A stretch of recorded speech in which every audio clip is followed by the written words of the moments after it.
இந்த அஞ்சலிக்கு இப்போ ஒரே கொண்டாட்டமா இருந்துட்டு இருக்கு. ஏன்னா, எப்படி இந்த மெடிக்கல் மிராக்கிள் நடந்துச்சு? நம்ம வந்து பார்த்தீங்கன்னா, கர்ப்பமா இருக்கோம்ன்னு சொல்லிட்டு, எப்படி அந்த மானிட்டர் காட்டுச்சுன்னு சொல்லிட்டு வந்து பார்த்தீங்கன்னா, நம்மளே தெரியாம வந்து குழம்பி போயிருக்கோம். அப்படி இப்படின்ற மாரி வந்து சொல்லி, ரொம்பவே வந்து பார்த்தீங்கன்னா, சந்தோஷப்படுறதா, இல்ல இந்த ஒரு விஷயத்த யார் இப்படி பண்ணது? அப்படின்னு சொல்லிட்டு வந்து நெனச்சு வருத்தப்படுறதா? அப்படின்னு சொல்லிட்டு வந்து தெரியாம, எந்த பக்கம் யோசிக்கிறதுன்னு சொல்லிட்டு வந்து தெரியாம வந்து பார்த்தீங்கன்னா, திரு திரு திருன்னு முழிச்சுட்டு இருக்கா. அதே சமயம் அஞ்சல் இருந்துட்டு, ஏதோ ஒண்ணு நல்லது நடந்தா சரி, அப்படின்ற மாரி வந்து நெனச்சுட்டு இருக்கா. ஆனா, அதுக்கப்புறம் அவளுக்கு வரப்போற அதிர்ச்சிய வந்து பார்த்தீங்கன்னா, இந்த அஞ்சலி தாங்கிக்கவே மாட்டா. ஏன்னா, அந்த அளவுக்கு மிகப்பெரிய அதிர்ச்சி தான். இந்த அஞ்சலிய காப்பாத்துனது யாரு? அப்படிங்கிற உண்ம.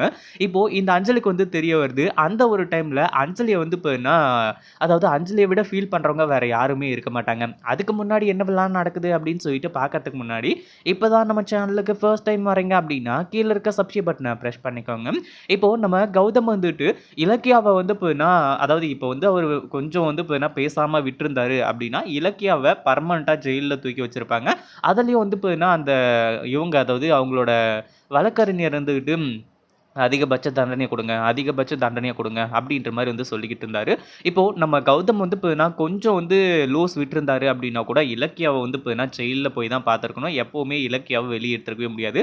அது மட்டும் இல்லாம எப்படியோ பேசியே வந்து பார்த்தீங்கன்னா, நம்ம கௌதம் வந்துட்டு 1 வாரம் டைம் வந்து குடுத்துட்டாங்க. அதாவது அவங்களுக்கு வந்து குடுத்துட்டாங்க. நீங்க அதுக்குள்ள என்ன வந்து பார்த்தீங்கன்னா, உங்க சைட்ல இருந்து ஆதாரங்கள் கொண்டு வரீங்களோ, இல்ல என்ன கொண்டு வரீங்களோ அதெல்லாம் எனக்கு தெரியாது. ஆனா அது எல்லாத்தையுமே வந்து பார்த்தீங்கன்னா, நீங்க ரெடி பண்ணி வச்சுக்கோங்க. ஏன்னா அன்னைக்கு வந்து அது இல்ல, இது இல்ல, என்கிட்ட லாயர் இல்ல அப்படின்னு சொன்னீங்கன்னா, நான் கண்டிப்பா வந்து பார்த்தீங்கன்னா, அன்னைக்கு யார் பக்கம் நியாயம் இருக்கோ, அதாவது யார் பக்கம் எவிடன்ஸ் இருக்கோ, அத வச்சு வந்து பார்த்தீங்கன்னா, நான் தீர்ப்பு சொல்லிடுவேன் அப்படின்ற மாரி தான் சொல்லியிருந்தாங்க. ஆனா அந்த 1 வாரம் கிடைச்சதே நம்ம கௌதம் வந்துட்டு, இது நமக்கு கோல்டன் ஆப்பர்ச்சுனிட்டி அப்படின்ற மாரி வந்து பார்த்தீங்கன்னா இருந்துகிட்டு இருக்காரு. அப்படி இருக்கும்போது நம்ம அதாவது இந்த அஞ்சலி இருந்துட்டு யோசிச்சுட்டு இருக்கா, யார் தான் இப்படி பண்ணியிருப்பாங்க? ஒரு பக்கம் கார்த்திக்கும் ரொம்ப சந்தோஷம். அஞ்சலி எல்லாத்தையுமே ஃப்ரீயா விடு பார்த்துக்கலாம். என்ன இப்ப ஏற்கனவே வந்து பார்த்தீங்கன்னா, நம்ம ஜெயிச்சுட்டோம்.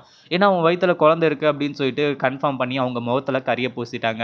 இன்னும் 1 வாரம் தானே. 1 வாரத்துல வந்து பார்த்தீங்கன்னா, நம்ம குழந்தைக்கு இப்படி பண்ணணும்னு சொல்லிட்டு வந்து நெனச்சவங்கள, அந்த கோர்ட் வந்து பார்த்தீங்கன்னா தண்டிச்சுரும். நீ ஏன் அவ்ளோ கவலைப்படுற? அன்னைக்கும் நம்ம தான் ஜெயிக்க போறோம் அப்படின்ற மாரி வந்து சொல்லிட்டு இருக்கும்போது, "அடேய் பைத்தியக்காரா! நீ என்னடா இப்படி பேசிட்டு இருக்க? அது மட்டும் இல்லாம இங்க நடக்க போறது என்னன்னா, அன்னைக்கு மட்டும் வந்து பார்த்தீங்கன்னா, அதாவது இந்த கௌதம் மட்டும் எல்லாத்தையுமே கண்டுபிடிச்சான். இந்த ஆதாரம், அது மட்டும் இல்லாம அந்த ஆறுமுகத்தோட சாட்சி, இது எல்லாமே பொய்ன்னு சொல்லிட்டு வந்து கண்டுபிடிச்சான் அப்படின்னா, அதுக்கப்புறம் எனக்கு தான்டா ஆப்பு அப்படின்ற மாரி வந்து பார்த்தீங்கன்னா யோசிச்சுக்கிட்டு இருக்கா.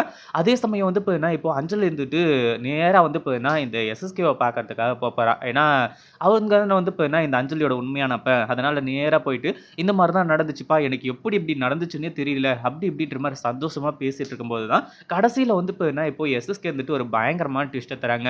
"அஞ்சலி, நீ வந்து பார்த்தீங்கன்னா, எந்த ஹாஸ்பிட்டலுக்கு போற? ஏன் போற? எதுக்கு போற? எல்லாமே தெரிஞ்சு நான் தான் வந்து பார்த்தீங்கன்னா, அந்த டாக்டர் கிட்ட அப்படி பண்ண சொன்னேன் அப்படின்ன உடனே, அஞ்சலிக்கு வந்து பார்த்தீங்கன்னா, சந்தோஷம் தாங்க முடியல. "அப்பா நீங்க தான் வந்து பார்த்தீங்கன்னா, அப்படி பண்ணீங்களா?" அப்படின்ற மாரி வந்து சொல்லும்போது, கடைசியில எஸ்எஸ்கே கேட்கிறாரு, "அப்போ நீ வந்து பார்த்தீங்கன்னா, கர்ப்பமா இல்ல. கரெக்ட்டு தானே அஞ்சலி? நான் கேள்விப்பட்டது என்கிட்ட இருக்கிற ஆதாரம் எல்லாமே உண்மையானது தான்." அப்படின்ற மாரி வந்து சொல்றது மட்டும் இல்லாம, அடுத்ததா அஞ்சலிக்கு சரியான ஒரு ஆப்ப இந்த எஸ்எஸ்கேவே வைக்க போறான். இத பத்தி நீங்க என்ன நினைக்கிறீங்க? அந்த வீடியோ புடிச்சிருந்தா லைக் பண்ணுங்க, ஷேர் பண்ணுங்க. இப்ப தான் நம்ம சேனலுக்கு ஃபர்ஸ்ட் டைம் வரீங்க அப்படின்னா, சப்ஸ்கிரைப் பண்ணிக்கோங்க.